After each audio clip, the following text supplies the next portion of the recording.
आज कुछ गलतियों के बारे में मैं बताने वाला हूं जो साइट पे साइट इंजीनियर कर देते हैं। उसको काउंटर कैसे करना है, स्टील की होगी, कंक्रीट की होगी या किसी की भी। फिर मैं दूसरी चीज़ आज इस वीडियो में हम बात करेंगे प्रैक्टिकल नॉलेज की, जो आपको साइट पे मैं ले जाऊंगा। स्लैब की चेकिंग होगी, मतलब स्टील उसका बांधा जा रहा है, एक साइट इंजीनियर की क्या रिस्पॉन्सिबिलिटी बनती है चेकिंग में, वो हम देखेंगे। तो बहुत इंपॉर्टेंट वीडियो होने वाली है, प्रैक्टिकल नॉलेज रहने वाला है, फ्री में, कोई आपको इसके लिए पे नहीं करना है। बस आपको एक चीज़ करनी है, ऐसे ठेकेदार से कभी भी अपने घर की कंस्ट्रक्शन नहीं करवाना। सामने आप देख रहे हो, शायद आपको दिख रहा होगा, एक कॉर्नर में कॉलम है, वो उसकी कॉलम जैसी हालत तो नहीं दिख रही, लेकिन वो कॉलम है। किया क्या गया है ना, तो यहाँ कंक्रीट की जो रेशो होती है वो प्रॉपर से यूज़ की गई है, नहीं की गई है। दूसरा, यहाँ जो कवर आना चाहिए, मतलब कॉलम में हमें 40 से 50 mm का कवर आना ही आना चाहिए, यहाँ कवर तक नहीं डाला है। तीसरा, जो वाइब्रेटर यूज़ करना होता है कंक्रीट में, तो वो वाइब्रेटर तक यूज नहीं किया गया है। और कॉलम की हालत क्या हो गई है, सामने आप देख रहे हो, सरिया बाहर दिख रहा है, हनी कॉम हो गया। तो ये जो कॉलम है ना, ये किसी काम का नहीं है। जब फ्यूचर में इसमें किया गया, इसको छुपाने के लिए ठेकेदार कुछ ना कुछ तो करेगा। क्या करेगा वो? प्लास्टर चढ़ा देगा, 30 से 40 mm प्लास्टर चढ़ा देगा। और जब प्लास्टर चढ़ा देगा, एक तो क्रैक आएगा, जब पपड़ी बन के वो निकल आएगा, जब लोड आएगा तो कॉलम कुछ नहीं कर पाएगा, आपका घर गिर सकता है। तो ये धोखाधड़ी से बचो, ऐसा काम कभी मत करवाओ आप लोग। इतनी बड़ी बेवकूफ़ी मैंने आज तक नहीं देखी। सामने देख रहे हो, ऐसा ठेकेदार अगर आपका घर बनाता है तो इससे अच्छा आपको घर नहीं बनाना चाहिए। कॉलम की पूरी बुरी हालत कर दी है, ये कॉलम नहीं टिकेगा, ये गारंटी है। कॉलम की कास्टिंग हो चुकी है, मतलब मल्टी स्टोरी बिल्डिंग है, लेकिन इसमें कॉलम में गलती क्या हुई है, कॉलम को वर्टिकल रखना काफी ज्यादा जरूरी होता है। अगर वो वर्टिकल नहीं हुआ, जो लोड वो ट्रांसमिट करने वाला है, मतलब ट्रांसफर करने वाला है बीम के थ्रू नीचे या फुटिंग में, तो वो प्रॉपर से नहीं कर पाएगा। थोड़ा भी अगर ऑफसेट रहता है, देखिए देखो होता है क्या, जो कॉलम हमारा होता है उसमें टॉलरेंस होती है कुछ, मतलब लगा लो 3 से 5 mm, ये मैक्सिमम टॉलरेंस में बोल रहा हूं, लेकिन उसमें टॉलरेंस इतनी होनी चाहिए। 3 से 5 mm अगर उसमें ऑफसेट है तो वो कॉलम एक्सेप्टेबल, उसके ज्यादा हुआ तो वो कॉलम प्रॉपर से लोड डिस्ट्रीब्यूट नहीं कर पाएगा, क्योंकि उसको डिजाइन किया पूरा वर्टिकल प्रॉपर। अगर वो वर्टिकल रहेगा तो प्रॉपर करेगा। देखो यहां हुआ क्या, देखो कॉलम हम 3 मीटर का कॉलम, देखो जो फर्मा आता है, शटरिंग आती है मोस्टली 2400 mm, जहाँ मतलब 7 से 8 फुट की हमारी हाइट रहती है, उसमें हम कास्ट कर देते हैं। फिर ऊपर आती है टोपी, बोलते हैं उसको, या कॉलम का मतलब टोपी होती है जो, उसको कास्ट करना पड़ता है। तो उसी दौरान क्या किया जाता है, नीचे तो वर्टिकल कर देते हैं कॉलम, लेकिन उसी दौरान ऊपर का जो पोर्शन होता है वो टिल्ट कर दिया जाता है। मोस्टली ये कॉन्ट्रैक्टर जो रहेंगे या कंपनीज, बड़ी बड़ी कंपनीज जो है उसमें नहीं है, क्योंकि वहां पे क्लाइंट्स आप जानते भी हैं, क्लाइंट्स को पता भी है कि क्या गलती हो सकती है, तो वो ध्यान रखेंगे। लेकिन जो नॉर्मल कंस्ट्रक्शंस हैं वहां ये चीज को ध्यान नहीं दिया जाता है। और सामने जैसे आप कॉलम को देख रहे हो, ऊपर से वो काफी टिल्ट है, अप्रोक्स 20 से 25 mm है। और ये कॉन्ट्रैक्टर करते क्या, आपको फिर भी आइडिया लगे, आपको यहाँ आइडिया लगा, वो प्लास्टर चिपका देंगे अच्छे से, वो नहीं होगा। लेकिन जो अंदर उसका होगा, अगर प्रॉपर, अगर बाई चांस फ्यूचर में काफी लोड आया तो फेलियर के चांसेस काफी कहां से बनेंगे, जहां जॉइंट होता है। एक तो वहां जॉइंट होता है, दूसरा अगर बाई चांस वहीं लैप दे दिया, क्योंकि लैप मोस्टली सेंटर में प्रोवाइड किया होता है, मैंने देखा है, क्योंकि हम नीचे से कोई 3 फुट या 1 मीटर तक लैब हमें प्रोवाइड नहीं करना होता है। वहां फेलियर के चांसेस काफी ज्यादा होते हैं। कहां, स्लैब से, जहां से कॉलम शुरू होता है वहां अगर लैब प्रोवाइड कर दोगे, फेलियर के चांसेस होते हैं। तो ये गलती है, ये गलती आपको कभी नहीं करने देनी है, ये पहली मिस्टेक थी।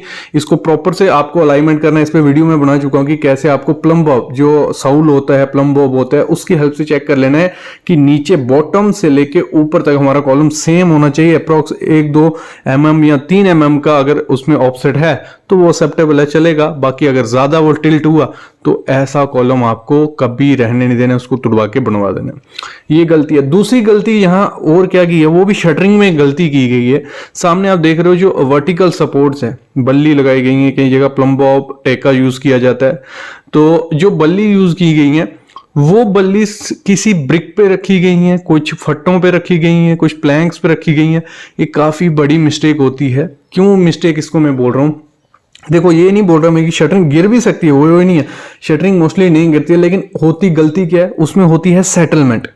जब एक बार कंक्रीट स्टार्ट हो जाएगा और जब उस पर लोड पड़ेगा तो होगा क्या, जो शटरिंग है थोड़ी भी अगर 5 mm भी नीचे बैठी, आपको दिखेगा नहीं वो बैठा हुआ, लेकिन ऊपर जो स्लैब ढल गई होगी जब बैठेगी तो क्रैक आ जाता है, जो माइक्रो छोटे छोटे क्रैक्स बन जाते हैं। और वो क्रैक क्या करते हैं, वो क्रैक ऐसे दिखेंगे नहीं, लेकिन फ्यूचर में क्या होगा, पानी थोड़ा थोड़ा अंदर जाता जाएगा, जो अंदर स्टील होगा वो डिट्रॉयड होता रहता है, उसको क्रोजन लगती है, वो सड़ता रहता है।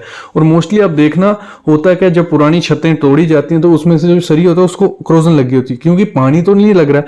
लेकिन यही चीज होती है, अगर प्रॉपर से शटरिंग वर्टिकल सपोर्ट नहीं प्रोवाइड किया, जब कंक्रीट का लोड आता है तो वो सेटलमेंट हो जाती है, थोड़ा बहुत नीचे बल्ली बैठ जाती है। तो आपको प्रॉपर वर्टिकल सपोर्ट हमेशा रखनी है, और ऐसा कभी नहीं रखना है कि ब्रिक के ऊपर या किसी के ऊपर रखोगे तो वो गिर के मतलब शटरिंग भी आपकी लूज हो सकती है, मतलब शटरिंग फेलियर हो सकता है।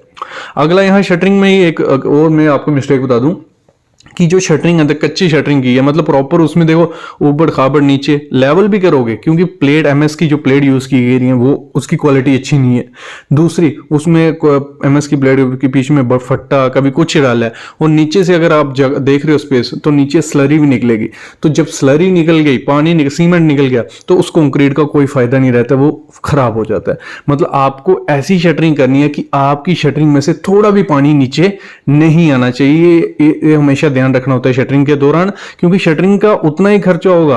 आपसे ये नहीं बोल रहा मैं प्लाई का करो, लेकिन एमएस का भी करो तो उसमें भी उसको पक्का कर लो, वहां या मिट्टी डाल लो, यहाँ रेता डाल लो, या टेपिंग कर लो, यहाँ शटरिंग ऑयल लगा लो। ये सब चीजें लगाने से आपका हनीकॉम्ब नहीं आएगा और स्लरी भी नीचे नहीं गिरेगी। तो ये 3 गलती की जाती हैं, तो आपको हमेशा ध्यान रखना है। कल हमने आपको दिखाया था कि बीम कैसे हम डाउन करते हैं। तो जैसे ही बीम डाउन हो गए तो नेक्स्ट जो प्रोसेस रहता है वो हमारा रहता है स्लैब का। तो स्लैब के प्रोसेस में आपको एज ए साइट इंजीनियर, जहाँ आप अपने घर की भी कंस्ट्रक्शन करवा रहे हो, तो स्लैब का स्टील बाइंडिंग से पहले, मतलब स्लैब का जो सरिया बांधने जाते हैं हम, बीम डाउन हो गया, सब हो गया, तो उससे पहले क्या क्या चीज़ें आपको चेक करनी है, क्या क्या चेकलिस्ट रहती है, वो सब चीज़ें आज इसमें मैं बताने वाला हूँ। ऐसे सबसे पहले जब हमारा बीम डाउन हो जाता है तो जो चीज़ हमें चेक करनी होती है वो तो बेसिक चीज़ तो वो हो गई कि हमें स्लैब पे कोई भी डस्ट, कोई भी कचरा वगैरह कुछ नहीं रखना है, वो पहले झाड़ू मरवा देना है, साफ़ करवा देना है। उसके बाद आपका रहेगा मेन जो जॉइंट होता है। अगर आप प्लेट की शटरिंग कर रहे हो या कोई भी शटरिंग आपकी वुडन है, एमएस प्लेट है, तो उसके जो जॉइंट्स होते हैं, जो जॉइंट्स में आपको ज़ीरो जॉइंट कर देना है, मतलब 1 mm भी जगह नहीं बचनी चाहिए उसमें। मतलब उसमें जहाँ तो आप जो काफ़ी चीज़ें उसमें लगा सकते हैं, टेप आती है, जो टेप लगा सकते हो, जो सामने आप जैसे देख रहे हो टेप लगाई गई है, टेप लगा सकते हो। ग्रीस आती है, ग्रीस आप लगा सकते हो। और भी जो चीज़ आपके वहाँ अवेलेबल हो वो लगा देनी है कि आपकी जो स्लरी हो, थोड़ा भी सीमेंट नीचे, मतलब आप नीचे, आपको चेक कैसे कर सकते हो, आपको नीचे खड़े होने अपनी शटरिंग के, स्लैब की शटरिंग के, ऊपर से नीचे लाइट पास नहीं होनी चाहिए। ऐसी आपको पैक शटरिंग कर देनी है पहले ही, स्टील बांधने से पहले। जैसे ही स्टील बांध देंगे फिर आप कोई भी उसमें सेफ नहीं कर सकते हो। ये पहली चीज़ आपको देखनी है। आपको क्या करना है, टेप मार देनी है, जो भी उसको जॉइंट्स जो भी होंगे उनको बंद कर देना है। ये पहली चीज़ आपको चेक करनी है, जैसे आपका बीम डाउन हो जाए। दूसरी चीज़ जो आपको चेक करनी है वो है, आपने प्रॉपर से शटरिंग ऑयल लगा देना है उस पर, मतलब पूरे एरिया में शटरिंग ऑयल लगा देना है कि जब आपका कंक्रीट हो जाए तो आपकी जो शटरिंग हो वो उसमें चिपकी नहीं रहे। वो उसमें अगर चिपकी रहेगी निकालने में काफ़ी दिक्कत होगा। एक तो आपकी लेबर जाएगी उसमें, दूसरी चीज़ वो फिनिशिंग अच्छी नहीं निकलेगी। तो ये 2 चीज़ें होती हैं, हमेशा आपको शटरिंग ऑयल लगाना ही लगाना है। अगर आपकी लोकल घर की कंस्ट्रक्शन भी चल रही है उसमें भी ये 2 चीज़ें आपको ध्यान देनी है। अगर हम क्वान्टिटी की बात करें कि हमें शटरिंग ऑयल कितना लगेगा, तो मैं इसका आपको थंब रूल बता देता हूँ। अगर आपका 1 लीटर शटरिंग ऑयल लेना है, मतलब 35 से 40 स्क्वायर मीटर आपका 1 लीटर वो होता है, शटरिंग ऑयल यूज़ होता है। कितना? 35 से 45 स्क्वायर मीटर 1 लीटर में होगा। अगर वो वुडन शटरिंग है, वुडन थोड़ा क्या होता है, सोख लेता है शटरिंग ऑयल, तो उसमें थोड़ा ज़्यादा लगता है। अगर आपकी एमएस की प्लेट या प्लाई है तो आपका 1 लीटर शटरिंग ऑयल कितने में हो जाएगा? 65 to 75 स्क्वायर मीटर। तो देखो ये क्या है, ये इस पे मैं वीडियो बना चुका हूँ, प्ले लिस्ट में जाओ, उसमें पूरा एक्चुअल क्वांटिटी कैसे निकालते हैं वो भी बताया। लेकिन इधर मैंने आपको बता दिया, अगर वुडन शटरिंग है तो वो कवर करेगी 35 से 45 स्क्वायर मीटर 1 लीटर तेल। और अगर एमएस की प्लेट या वो है प्लाई है तो 65 से 75 स्क्वायर मीटर 1 लीटर तेल करेगा। ये क्लियर हो गया। ये 2 चीज़ें देख ली। फिर क्या होता है, कभी कभी क्या होता है, जो फायर की लाइन जाती है वो स्लीव्स जो आपने प्रोवाइड की होती हैं, जैसे आप सामने देख रहे हो पाइप होती है, जो कोर कटिंग ना करने के लिए हम पहले ही पास्ट में ये प्रोवाइड कर देते हैं कि बाद में हमारी जो स्लीव्स आएंगी जो हमारी फायर की लाइन हो गई या कुछ भी फ्यूचर में इसमें वेस्ट वाटर की पाइप जाएगी तो उसके लिए हम स्लीव रखते हैं। तो वो चेक कर लेनी है आपको प्रॉपर वो पोजीशन में है कि नहीं है, प्रॉपर जगह डाली है कि नहीं है, क्योंकि एक बार स्टील बंध गया, स्लैब का स्टील अगर ऊपर आ गया तो फिर वो उसको सेट करना काफ़ी ज़्यादा डिफ़िकल्ट हो जाता है। मतलब ये 5-6 चीज़ें आपको देखनी है। बाकी तो आपको वो देख लेना है, बीम में जो डस्ट पड़ी होगी वो पहले ही आपको साफ़ कर देनी है। स्लैब की स्टील बांधने से पहले डस्ट हो गई, कवर ब्लॉक जहाँ चाहिए वहाँ आपको कवर ब्लॉक लगा देना है। ये मतलब स्लैब को स्टील बांधने से पहले की चेकलिस्ट है। अभी बाद में भी और चेकलिस्ट आएगी, कास्टिंग से पहले स्टील में कैसे चेक करना है, कास्टिंग से पहले क्या चेक करना है, कंक्रीट में क्या चेक करना है, सब चीज़ें इस पे आपको मिलते रहेंगी। उसके लिए प्लीज़ चैनल को सब्सक्राइब करके रखो, बेल आइकन दबा लो